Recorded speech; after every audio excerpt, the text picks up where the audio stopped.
नमस्कार बाजार, अगले हफ्ते में आप सभी का स्वागत है। मैं हूं स्वाति रायना। इस शो में हम आपको बताएंगे बाजार में आज का पूरा एक्शन, साथ ही सोमवार के लिए क्या रखे अब आप स्ट्रैटेजी और शेयरों में कमाई के शानदार मौके भी। आप भी पूछे अपने शेयरों से जुड़ा अपना सवाल, व्हाट्सएप करें 9582222266 पर। साथ ही सोशल मीडिया प्लेटफॉर्म्स का भी इस्तेमाल कर सकते हैं। फेसबुक पर @ZBusiness ऑनलाइन और ट्विटर पर @ZBusiness पर अपने सवाल भेजें #बाजार आज और कल लिखकर। मेरे साथ सोमवार के लिए आपकी तैयारी कराने के लिए खास मेहमान है ट्रेड्स विद ब्रोकिंग के डायरेक्टर संदीप जैन। संदीप जी, स्वागत करते हैं आपका शो में। और मेरे सहयोगी वरुण बताएंगे अगले हफ्ते के अहम ट्रिगर्स। लेकिन सबसे पहले शुक्रवार के बाजार में कैसे रहा कारोबार, जरा वो भी ध्यान में आपके लाते हैं। ग्लोबल मार्केट से मिले जुले संकेतों से सप्ताह के आखिरी कारोबारी दिन हमने देखा भारतीय बाजार सपाट बंद हुए।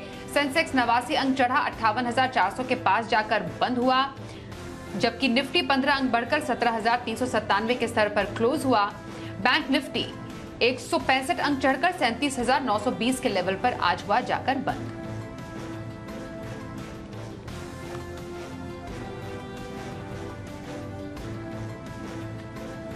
और बाजार में इस हफ्ते किन किन सेक्टर्स में देखा एक्शन, ये भी जरा जानते हैं। हमारे सहयोगी कुशल गुप्ता हमारे साथ है। कुशल, जरा बताएं इस पूरे हफ्ते बाजार की चाल कैसी रही? जी, तो इस हफ्ते हमने देखा कि बाजारों में एक शानदार तेजी का माहौल आता हुआ नजर आया और 17,500 के ऑलमोस्ट करीब हम पहुंचते हुए नजर आए। इनफैक्ट आप देखिए यहाँ पर 17,400 के आसपास की जो लेवल्स क्लोजिंग देखने को मिली है, ऑलमोस्ट 1.5% तक की तेजी पूरे हफ्ते में निफ्टी में बनती हुई नजर आई और निफ्टी बैंक में ऑलमोस्ट 1.2% के गेन्स आ रहे थे। ब्रॉडर मार्केट इंडेक्सेस में भी काफ़ी अच्छा उछाल था। इनफैक्ट छोटे मझोले शेयरों में काफ़ी बेहतरीन तेजी देखने को मिली। IT स्पेस लीड करता हुआ नजर आया, लगभग 3% तक की तेजी रही। इनफैक्ट एनर्जी स्पेस और ऑटो स्पेस ने भी बाजी मारी 2% के गेन्स के साथ पूरे इंडेक्स लेवल पर गिरावट कहाँ थी? रियल्टी स्पेस 3% तक की गिरावट यहाँ पर पूरे हफ्ते में आती हुई नजर आई। और निफ्टी में जो चढ़ने वाले शेयर थे उसमें ऑटो स्पेस से M&M लीड करता हुआ नजर आया 6% के गेन्स के साथ। यही नहीं, JSW स्टील, सिप्ला जैसे स्टॉक्स भी अच्छी तेजी में रहे और इन्फोसिस 1600 के पार जाता हुआ दिखा इस हफ्ते। गिरावट का रुझान ब्रिटानिया खराब नंबर्स के बाद 5.5% तक की गिरावट आई थी। टाटा कंज्यूमर, सन फार्मा जैसे स्टॉक्स पर भी दबाव इस हफ्ते रहा। टॉप गेनर्स में स्पाइस जेट शानदार तेजी आज भी बनी और अगर आप पूरे हफ्ते में देखेंगे तो 30% के गेन्स यहां पर बनते हुए दिखे और नज़ारा टेक्नोलॉजीज यहां पर भी 28% के गेन्स आते हुए नजर आए क्योंकि नंबर्स काफ़ी अच्छे आए थे। गिरावट बलरामपुर चीनी, अगेन नंबर्स का खराब रिएक्शन आया पूरे हफ्ते में। त्रिवेणी इंजीनियरिंग, इंडस टावर पर भी 10% से ज़्यादा की गिरावट देखने को मिली। सेक्टर स्पेसिफिक जाएंगे तो मिड कैप IT इंडेक्स का भी अच्छा प्रदर्शन रहा पूरे हफ्ते में और ऑटो स्पेस भी पीछे नहीं था, यहाँ पर भी अच्छी तेजी बनी। मेटल एक और ऐसा तबका था जो इस हफ्ते थोड़ा एक्टिव होता हुआ नजर आया और APL अपोलो टॉप गेनर निकल कर आ रहा था। एनर्जी स्पेस से टाटा पावर ने अच्छी दौड़ लगाई, 4.5% के गेन्स यहाँ पर क्लॉक इन किए गए। पर गिरावट का रुझान जो मैं बता रहा था, रियल्टी इंडेक्स 3% तक की गिरावट इंडेक्स लेवल पर हुई, वहाँ पर गोदरेज प्रॉपर्टीज टॉप लूजर बना 9% की गिरावट के साथ। तो ओवरऑल जिस तरह के मार्केट की ब्रेड थी वो काफ़ी अच्छी रही थी इस हफ्ते। बट अगले हफ्ते किस तरह का बाजार का मूड माहौल रहेगा ये देखना काफी इंटरेस्टिंग होगा। आइए अब आज के एक्सपर्ट का रुख कर लेते हैं। संदीप जी, बाजार के लिए ऑल इन ऑल एक पॉजिटिव हफ्ता ही रहा। FIIs की तरफ से भी हम पॉजिटिव खरीदारी काफी कुछ दिनों से देख रहे हैं और बाजार ने एक पॉजिटिव नोट के साथ एंडिंग भी की है। क्या एक्सपेक्ट करें बाजार की चाल से आगे आने वाले दिनों में? नहीं, आज एक बड़ा इवेंट गया और इस इवेंट के बाद कोई बहुत बड़ा मतलब नेगेटिव कुछ हुआ नहीं। That's the best part. And overall कुछ हेवी वेट्स वाले जो सेक्टर है जैसे कि IT stocks started doing well, pharma जो कि एक डिफेंसिव सेक्टर है वो अच्छा कर रहे हैं। तो मुझे लगता है कि पहले ऑटो ने जैसे अगुवाई की थी, अब ये सेक्टर्स ध्यान रख रहे हैं मार्केट्स का। तो कहीं ना कहीं ऐसा लगता है कि मार्केट्स में सेक्टोरल रोटेशन और स्टॉक स्पेसिफिक एक्शन बहुत है। भले ही निफ्टी ऊपर जाए या नहीं जाए, बट मुझे लगता है कि स्टॉक्स में एक्शन पूरा रहेगा, तो उस पर ध्यान दे। और एक अच्छा खासा रेट हाइक हो गया 50 बेसिस पॉइंट का, उसको भी मार्केट डाइजेस्ट कर लिया। और हो सकता है कि चाइना ताइवान वाले फ्रंट पे अगर कोई नेगेटिव न्यूज नहीं आए तो मार्केट्स ठीक ही रहेंगे। और आज 17,400 के आसपास बंद होना मार्केट्स के लिए पॉजिटिव था। और कहीं ना कहीं नीचे जहां भी आ रहा है मार्केट्स, तो वहां पे एक अच्छी खासी एक बाइंग आती है। बेस्ट पार्ट यही है मार्केट्स में, तो मेरे हिसाब से बाय ऑन डिक्लाइंस की रणनीति अपनानी चाहिए। ओके, तो मार्केट पर राय ली हमने संदीप जी से। अब आपसे जानेंगे सबसे पहले मैं आपसे लॉन्ग टर्म व्यू, आज तक का नजरिया किसी को रखना हो किसी स्टॉक में, तो लॉन्ग टर्म स्ट्रैटेजी कौन से स्टॉक में रखने की सलाह देंगे आप? बिल्कुल, जैसा मैंने कहा कि pharma stocks have started doing well, और उसमें से एक मेरा बहुत ही चहेता स्टॉक है, वो है एरिस लाइफ साइंसेज। आज अपने इंपॉर्टेंट मूविंग एवरेजेस के ऊपर निकला और फंडामेंटल्स बहुत गजब के, और सबसे बढ़िया बात है जून के रिजल्ट्स भी अच्छे आए हैं। मैं ये नहीं बोलूंगा कि बहुत अच्छे हैं लास्ट क्वार्टर्स के कंपैरिजन में, बट यस लास्ट क्वार्टर के कंपैरिजन में अच्छा है, बट वाई ऑन वाई देखें तो उसके हिसाब से जून के हिसाब से एक बराबर सा क्वार्टर मानूंगा। बट कंपनी के बाकी फंडामेंटल्स बहुत जबरदस्त है। 25 के रिटर्न ऑन कैपिटल एम्प्लॉयड पे कंपनी बैठी हुई है, 23 का रिटर्न ऑन इक्विटी है, और पिछले 3 साल की प्रॉफिट भी कैगर भी 12-13% के लगभग रही है, और ऑलमोस्ट जीरो डेट कंपनी है। और कंपनी इनफैक्ट मैंने बहुत निचले लेवल से स्टॉक को रेकमेंड किया हुआ है, और मेरे हिसाब से इन लेवल्स पे स्टॉक को लेते हैं तो आराम से जो टारगेट्स है वो करीब 820 का लगाए। और मैं अगर ओवरऑल देखता हूं तो शेयर होल्डिंग पैटर्न में भी एफआईआईज डीआईआईज का बहुत भरोसा है कंपनी में, करीब 15.5%। इनफैक्ट जून क्वार्टर में एफआईआईज ने बढ़ाया अपनी शेयर होल्डिंग और डीआईआईज ने भी बढ़ाई है, और तो ओवरऑल 25-26% के लगभग डीआईआईज की होल्डिंग है और एफआईआईज की मिलके, और प्रोमोटर्स की भी अच्छी खासी 52% के लगभग है। तो उससे भी पूरा कॉन्फिडेंस आता है, और कंपनी के ऑफरिंग्स जो है करीब 350 प्लस प्रोडक्ट्स, फार्मास्यूटिकल प्रोडक्ट्स और फॉर्मुलेशन से लोग देते हैं मार्केट्स में, और 15 ब्रांड्स में से जो इनकी 9 टॉप ब्रांड्स है वो टॉप 5 ब्रांड्स में शुमार होती है इंडिया की, उनके अपने रिस्पेक्टिव सेगमेंट्स में। तो इस तरीके की कंपनी का प्रोफाइल है, और कंपनी ने अपना जो ओपीएम्स है वो काफी स्ट्रांग रखा हुआ है। 32% के ऑपरेटिंग प्रॉफिट मार्जिन पे कंपनी काम करती है, तो और ज्यादा कॉन्फिडेंस आता है। तो मुझे लगता है कि स्टॉक को बिल्कुल, और इवन नेट प्रॉफिट मार्जिन भी बहुत बढ़िया है, तो मेरे हिसाब से स्टॉक को इन लेवल्स पे लेना चाहिए, और 820 का टारगेट आने वाले 6 से 9 महीने। Eris life sciences long term खरीदारी की सलाह संदीप जैन दे रहे हैं, और साथ ही लगभग हफ्ते भर का या 7 से 10 दिन का नजरिया हो तो पोजिशनल व्यू कौन से स्टॉक में रखने की सलाह Sandeep ji? Yes, positional stock में टीएन पेट्रो, रिसेंटली मैंने एक आंध्रा पेट्रो बोल के स्टॉक दिया था 10 की कमाई में मंडे को भी, और आज मैं टीएन पेट्रो, दूसरा स्टेट है साउथ का ही, और बहुत ही बेहतरीन क्वालिटी कंपनी, अगेन 101 रुपए के लेवल से बहुत जबरदस्त कंसोलिडेशन है, फंडामेंटल्स बहुत अट्रैक्टिव, वैल्यूएशंस बहुत सस्ते, टेक्निकली बहुत स्ट्रांग। तो 95 का स्टॉप लॉस लगाए, 95 का, और 110 का पहला टारगेट, 115 का दूसरा target. TN petro positional trade लेने की सलाह आ रही है संदीप जैन की तरफ से। आइए अब कुछ दर्शकों के सवाल भी शो में करते हैं शामिल, और पहला सवाल व्हाट्सएप के जरिए गोरखपुर से मयंक शुक्ला भेज रहे हैं। अल्ट्राटेक पर इनका सवाल है, 130 शेयर इनके पास है जिस पर इनकी खरीद है 5,943 रुपए की। सीमेंट शेयरों में हमने देखा तेजी रही, सेंटिमेंट काफी मजबूत है, और इनफैक्ट शेयर तो निफ्टी का टॉप गेनर भी बनकर उभरा।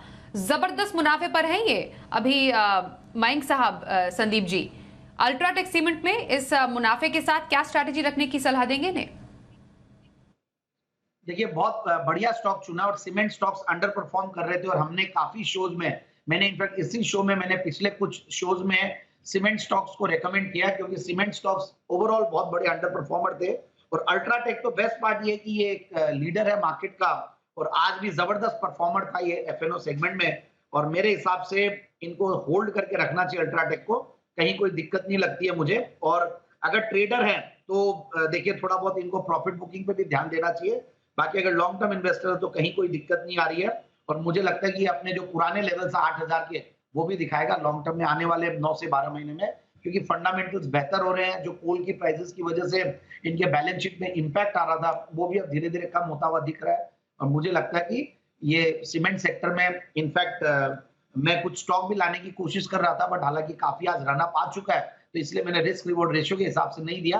बट चूंकि ये बैठे हुए हैं स्टॉक में, तो बिल्कुल बैठे रहे मेरे हिसाब से, अगर ये लॉन्ग टर्म इन्वेस्टर है। ओके, लॉन्ग टर्म का पर्सपेक्टिव है तो अल्ट्राटेक में बने रहने की सलाह संदीप जैन की तरफ से आ रही है। लखनऊ से आशीष जी का सवाल है, हीरो मोटोकॉर्प पर 121 शेयर इनके पास है, और इनका खरीद लेवल जो है वो इस पर है 2,880 का। हीरो मोटोकॉर्प पर क्या खास स्ट्रैटेजी देने की सलाह देंगे? फिलहाल काफी नुकसान है इन्हें। हाँ देखिए, मेरे हिसाब से इनको बने रहना चाहिए, कहीं कोई दिक्कत नहीं है। क्योंकि देखिए ये टू व्हीलर स्टॉक्स अच्छा कर रहे हैं और टीवीएस मोटर्स ने तो गजब का परफॉर्मेंस दिया है। बजाज ऑटो थोड़ा ठीक-ठाक है, वहाँ पे बायबैक की न्यूज़ है और हीरो मोटोकॉर्प वैसे एक अंडर परफॉर्मर रहा है in comparison to these stocks, but फिर भी ओवरऑल पिछले कुछ महीनों में काफी मेकअप किया है स्टॉक ने और मेरे हिसाब से देखिए जिस तरीके का डिविडेंड यील्ड, जिस तरीके के फंडामेंटल्स और वैल्यूएशंस बहुत महंगे नहीं है और मार्केट लीडर है, तो मेरे हिसाब से बने रहें।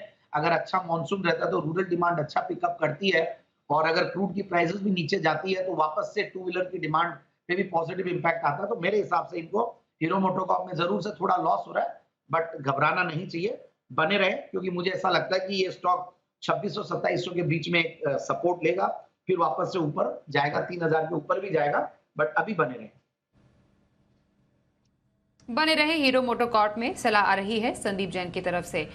ट्विटर पर सवाल आ रहा है इंदौर से दीपेश जैन, मणप्पुरम फाइनेंस, इनका स्टॉक है 550 शेयर इनके पास है, 95 है इनकी खरीद। नतीजों के बाद हमने देखा शेयर में अच्छा खासा उछाल आया, शेयर वायदा का टॉप गेनर भी बना और इन्हें है 7000 से ऊपर का मुनाफा भी अपनी खरीद पर। मणप्पुरम फाइनेंस क्या करें? वैसे तो देखिए इन्होंने अगर नीचे के लेवल्स पे लिया तो बहुत समझदारी की है और अब प्रॉफिट में भी है ये और बहुत बड़ी गिरावट आई है स्टॉक में, बहुत बड़ा करेक्शन है नो डाउट, क्योंकि कुछ तो इनका गोल्ड लोन का भी पोर्टफोलियो है, दूसरे कुछ पोर्टफोलियोज इवन माइक्रो फाइनेंस में भी लोग थ्रू सब्सिडियरीज वहां पे थे, तो कुछ एसेट क्वालिटी के इश्यूज भी आए। मुथूट फाइनेंस जो बड़ी वाली लाल वाली मुथूट की बात करूंगा मैं, वो वैसे परफॉर्म अच्छा कर रही थी, बट ओवरऑल मुझे लगता है कि वैल्यूएशंस के लिहाज से, करेक्शन के लिहाज से और एक बॉटमिंग आउट प्रोसेस दिखा है कि अब बहुत ज्यादा डाउनसाइड लगता नहीं है। मेरे हिसाब से इनको होल्ड करना चाहिए और ये स्टॉक 120 तक आराम से जा सकता है, तो 120 के टारगेट्स के लिए ये आने वाले 3 से 6 महीने के लिए होल्ड कर सकते हैं। रिजल्ट से भी आज थोड़ा और मतलब कॉन्फिडेंस आया है। मुझे लगता है कि जो इनके बुरे दिन थे और बुरा वक्त था वो कहीं ना कहीं अब पीछे रह गया और अब आगे सही होना चाहिए, ऐसा मेरा मानना है। होल्ड व्यू मणप्पुरम फाइनेंस पर संदीप जैन का। अहमदाबाद से रजनी जी इस वक्त हमारे साथ फोन लाइन पर है। रजनी जी बताइए कौन से स्टॉक पर सवाल है आपका? नमस्कार, मेरा इन्फोसिस पे सवाल है। मेरे पास 225 इन्फोसिस हैं 1594 के एवरेज पे। मैं 1 साल तक होल्ड कर सकता हूँ। 1594 जी। ओके, 1 साल के नजरिए से इन्फोसिस में क्या किया जाए संदीप जी? नहीं, बिल्कुल होल्ड करें, बहुत बढ़िया बात है। इन्होंने अच्छे लेवल्स पे एंट्री भी ली है और इन्फोसिस बहुत बड़ा करेक्शन दिया है। सारे आईटी स्टॉक्स में बीच में करेक्शन था और अब वापस से 2-3 दिनों से आईटी स्टॉक्स में बहुत बढ़िया माहौल बना हुआ है और ये नहीं भूलना चाहिए कि ये स्टॉक 2000 के ऑलमोस्ट लेवल्स छू के आए हैं, 1950 के लेवल्स, और उसके बाद 1750 पे कंपनी ने भी बायबैक किया मार्केट से। तो इसलिए मुझे बहुत कॉन्फिडेंस और इस कंपनी के मैनेजमेंट के ऊपर तो बहुत ज्यादा कॉन्फिडेंस और 200 डेमा के ऊपर भी ये स्टॉक डिसाइसिवली ट्रेड करने लगा है। तो मुझे लगता है कि आने वाले दिनों में ये स्टॉक अच्छा परफॉर्म करेगा आराम से। इस स्टॉक को अगर इनका साल भर का नजरिया है तो मुझे लगता है कि 1750-1800 ये स्टॉक बिल्कुल दिखाएगा। ओके, होल्ड करके रखें इन्फोसिस, संदीप जी कह रहे हैं। कानपुर से विश्वजीत सिंह पूछ रहे हैं सवाल। विश्वजीत जी बताइए कौन से स्टॉक पर सवाल है आपका? नमस्कार मैम, मेरा सवाल है एनएमडीसी के रिगार्डिंग। मेरे पास एनएमडीसी के 100 शेयर हैं 144 के रेट से, तो मुझे उसके बारे में जानना है। मैं उनको होल्ड करूं या अभी निकल जाऊं? कितना होल्ड करेंगे? है मेरे पास अभी 6 मंथ टू 1 ईयर का पर्सपेक्टिव है। ओके, साल भर तक का नजर एनएमडीसी में क्या करें? नहीं, बिल्कुल होल्ड करें, कहीं कोई दिक्कत नहीं है। देखिए सबसे बढ़िया बात है कि माइनिंग स्टॉक है और इनका एक डीमर्जर की भी बात चल रही है और दूसरी बात यह है कि देखिए मेटल्स की जब रैली आई तो ये स्टॉक ने जबरदस्त परफॉर्म किया और 170-75 के लेवल्स पे गया, फिर नीचे आया है और करेक्ट होके एक बहुत बढ़िया चीज है कि ये 90 रुपए 100 रुपए एक बहुत स्ट्रॉन्ग सपोर्ट है। खराब से खराब मार्केट में भी और खराब से खराब अपनी कमोडिटी साइकिल में भी ये स्टॉक उनसे नीचे नहीं जाता है। तो मुझे लगता है कि ये स्टॉक बढ़िया है, फंडामेंटली तो कोई दिक्कत ही नहीं है। 4-4.5 के पी मल्टीपल पे, और जब ऐसे स्टॉक्स होते हैं जहां पे माइनिंग वाली इनकम होती है तो कहीं कोई दिक्कत नहीं। मुझे माइनिंग स्टॉक्स मेटल्स के अंदर बहुत बढ़िया लगते हैं ओवरऑल, क्योंकि आगे पीछे भाव जरूर आते हैं और डिविडेंड यील्ड मानना पड़ेगा कि पीएसयू स्टॉक्स में जबरदस्त रहता है। इसमें 13.25% का डिविडेंड यील्ड है, तो कहीं कोई दिक्कत नहीं है। और ओवरऑल 13.25 अगर सस्टेन नहीं भी करे तो 8-10% तो हमेशा रहा है इनका डिविडेंड यील्ड। तो मेरे हिसाब से स्टॉक को होल्ड करें, कहीं कोई दिक्कत नहीं है और आराम से जिस तरीके का बॉटमिंग आउट हुआ, अच्छा खासा करेक्ट होके ये स्टॉक हो सकता है कि 120 से 25 रुपए 130 तक के लेवल्स दिखा सकता है। ओके, एनएमडीसी में होल्ड करने की सलाह आ रही है आपके लिए संदीप जी की तरफ से। अगले हफ्ते के लिए बाजार के लिए अहम ट्रिगर्स कौन से होंगे, आइए समझते हैं। हमारे सहयोगी वरुण दुबे हमारे साथ है। वरुण, बताइए आने वाले दिनों के मेन इवेंट्स कौन से हैं? देखिए, अगले हफ्ते के इवेंट्स के लिहाज से अगर आप देखेंगे तो काफ़ी सारी चीज़ें हैं, लेकिन इसमें सबसे अहम है नतीजे। ओवर द वीकेंड एसबीआई और ऑयल मार्केटिंग कंपनियों के नतीजों पे तो सोमवार को मार्केट रिएक्ट करेगा, लेकिन इसके अलावा अगले हफ्ते काफ़ी सारे नतीजे हैं जो आने वाले हैं। इनफैक्ट अगर आप देखेंगे तो इस रिजल्ट सीजन का अगला हफ्ता जो है वो आखिरी हफ्ता रहेगा, तो ढेरों नतीजे आने वाले हैं। सोमवार से शुरू करता हूँ तो एफएनओ में अगर आप देखेंगे तो यहाँ पे City Union Bank, Indian Hotels, Motherson Sumi जिसको अब हम संवर्धन मदरसन कहते हैं, नैल्को, ये तमाम वो कंपनियां जो कि नतीजे पेश करेंगी। और निफ्टी में Adani port, Bharti Airtel, power grid अपने नतीजे पेश करेगी, तो यहाँ पे नज़र रखनी है। मैट्रिमोनी.com, यहाँ पे बायबैक जो खुला था 26 जुलाई को, वो 8 तारीख को बंद हो जाएगा। जो प्राइस था करीब 1150 रुपये का था। वहीं अब आते हैं मंगलवार को, तो मंगलवार को निफ्टी के कोई नतीजे तो नहीं आएंगे, लेकिन एफएनओ में काफ़ी सारे हैं, जिसमें एबीबी, ग्रैन्युअल्स, तमाम कंपनियां हैं, आईजीएल जैसी, जो अपने नतीजे घोषित करेगी। हालांकि ट्यूसडे को मार्केट हॉलीडे है मुहर्रम के चलते, तो मार्केट्स तो बंद रहेंगे, लेकिन काफ़ी सारे नतीजे आएंगे। साथ ही साथ ई क्लर्क सर्विसेज की बोर्ड की बैठक भी है, जहाँ पे ये बोनस शेयर पे विचार करने वाले हैं, तो इसके चलते इस काउंटर पे भी नज़र रखिएगा। अब आते हैं वेडनेसडे को, तो वेडनेसडे को निफ्टी में हिंडाल्को, टाटा कंज्यूमर प्रोडक्ट्स, कोल इंडिया, आयशा मोटर जैसी कंपनियां जो कि नतीजे घोषित करेगी। और एफएनओ में तो काफ़ी लंबी लिस्ट है जो कंपनियों की जो कि अपने नतीजे घोषित करने वाली है। वही एक स्टॉक संदूर मैग्नीस आयरन ओर, यहाँ पे राइट इशू जो है वो शुरू होने वाला है। एक शेयर पे 2 शेयर का जो राइट इशू है उसका कहीं ना कहीं डेट है, तो उसके चलते यहाँ पे आप नज़र रखिएगा। इशू पीरियड जो है 8 अगस्त से 29 अगस्त तक का है।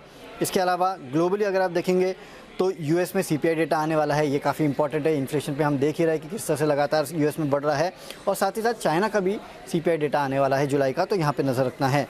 थर्सडे को निफ्टी में अपोलो हॉस्पिटल अपने नतीजे घोषित करेगा। इसके अलावा एफएनओ में बाटा, भारत फोर्ज, पेज इंडस्ट्रीज, तमाम कंपनियां हैं जो भी अपने नतीजे घोषित करने वाली है। एसपी अपैरल बोर्ड की बैठक है, शेयर बायबैक पे विचार करने वाले हैं। और रूबी मिल्स नाम की एक कंपनी है, यहाँ पे बोर्ड की बैठक है, जहाँ पे बोनस शेयर जारी करने पे विचार करेंगे। ग्लोबली अगर आप देखेंगे तो जापान में हॉलीडे है और सिंगापुर का जीडीपी डेटा आने वाला है।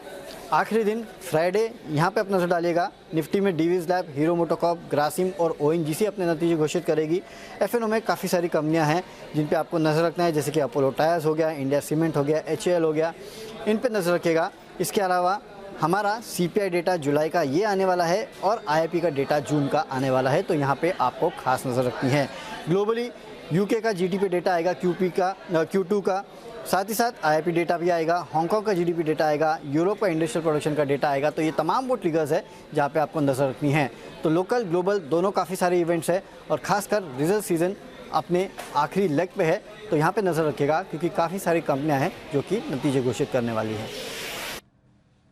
तो आने वाले दिनों के मेन इवेंट्स हमने समझे वरुण दुबे से। अब सोमवार के ऑप्शन स्ट्रैटेजी पर भी बातचीत करते हैं। मोतीलाल ओसवाल के चंदन तापड़िया हमारे साथ हैं। चंदन जी, स्वागत करते हैं आपका शो में। सोमवार के लिए ऑप्शन स्ट्रैटेजी कहाँ रखी जाए? जी नमस्कार। देखिए, बाजार में जरूर आज थोड़ी सी उठापटक रही थी, बट अच्छी बात है कि उठापटक के बावजूद भी निफ्टी पॉजिटिव बंद हुआ। कल भी उठापटक रही थी और आरबीआई पॉलिसी आज हुई थी, उसके बाद निफ्टी बैंक होल्ड कर रहा था और सिलेक्टिव स्टॉक्स होल्ड कर रहे थे। तो मेजर ट्रेंड तो पॉजिटिव है, इसलिए बाय ऑन डिक्लाइन की रणनीति हम बरकरार रखेंगे। हमारा ऐसा मानना है कि जब तक निफ्टी 17,250 को होल्ड करता है, ऊपर में 17,500, 17,777 तक के लेवल वापस देखने को मिलने चाहिए। तो पहला ट्रेड रहेगा इंडिगो पे। इंडिगो ने काफी अच्छा ब्रेकआउट दिया, positive price actions, open interest volumes indicate कर रहा है कि ऊपर में 2150, 2180 तक के स्विंग बनने चाहिए। तो इंडिगो का 21 का कॉल लेने की सलाह रहेगी। 68 रुपए 68 के आसपास बंद हुआ, 43 रुपए का स्टॉप लॉस लगाइए। हमारा मानना है कि ये 97 से लेकर 100 रुपए तक का टारगेट छू सकता है। वहीं दूसरा ट्रेड रहेगा आईसीआईसी बैंक में। आप देखोगे आज आईसीआईसी बैंक काफी अच्छा परफॉर्म कर रहा था। एक परफेक्ट बुलिश कैंडल के बाद यहाँ पे कंसोलिडेशन ब्रेकआउट भी देखने को मिला। तो आईसीआईसी बैंक में ऊपर में लगभग 865 तक का मूवमेंट बन सकता है। तो 840 की कॉल आईसीआईसी बैंक की लेने की सलाह रहेगी। 16 रुपए के आसपास ये कॉल चल रही है, 15 से 16 के बीच में ले, 11 रुपए का स्टॉप लॉस। हमारा मानना है कि आईसीआईसी बैंक की ये 840 की कॉल ऊपर में 25 रुपए तक के टारगेट दिखा सकती है। बहुत धन्यवाद चंदन जी की 2 ऑप्शन पिक सोमवार के लिए। और सोमवार के लिए इंट्राडे ट्रेड लेना हो तो आइए जानते हैं संदीप जी की पसंद कौन सी है। संदीप जी, इंट्राडे ट्रेड के लिए कौन से स्टॉक्स लेकर आए हैं आज? बिल्कुल, जब मुझे मार्केट्स अच्छा लगता है, माहौल बढ़िया रहता है, तो मैं इंट्राडे में एफएनओ की पिक तो लाता ही हूँ और साथ साथ कैश मार्केट की भी पिक लाता हूँ, जहां भी फ्लेवर है और जहां मेरा भी एक्सपर्टीज ज्यादा है। तो मैं टाटा पावर एक बेहतरीन एफएनओ स्टॉक है और आज भी बहुत बढ़िया परफॉर्म किया था। टाटा पावर को मैं इंट्राडे एफएनओ पिक के तौर पे उतारना चाहूंगा। 231 पे क्लोजिंग थी, 237 का टारगेट और 227 का स्टॉप लॉस। और हमारे चैनल पे दिग्गज पैनल मेंबर सब ने इनफैक्ट एक के बाद एक टाटा पावर को रेकमेंड किया, तो और भी ज्यादा मेरा भी कॉन्फिडेंस बढ़ गया। और दूसरा है इंट्राडे कैश मार्केट पिक के तौर पे एक आईटी कंपनी, बहुत ही मेरी फेवरेट कंपनी और मैंने उसको 3-4 बार अलग अलग सेगमेंट में रेकमेंड किया हुआ है। आर सिस्टम्स इंटरनेशनल, 246 की क्लोजिंग है, 251 254 का टारगेट, 241 का स्टॉप लॉस। बेहतरीन quality company, mid cap IT space और आईटी स्पेस अच्छा कर रहे हैं, तो मुझे लगता है कि ये स्टॉक मोमेंटम में आ सकता है मंडी। Okay, intraday FNO, Tata power में खरीदारी की सलाह और intraday cash R Systems International में खरीदारी का सुझाव आ रहा है संदीप जैन की तरफ से। संदीप जी, बहुत धन्यवाद करेंगे आपका हमारे साथ शो में शामिल होने के लिए।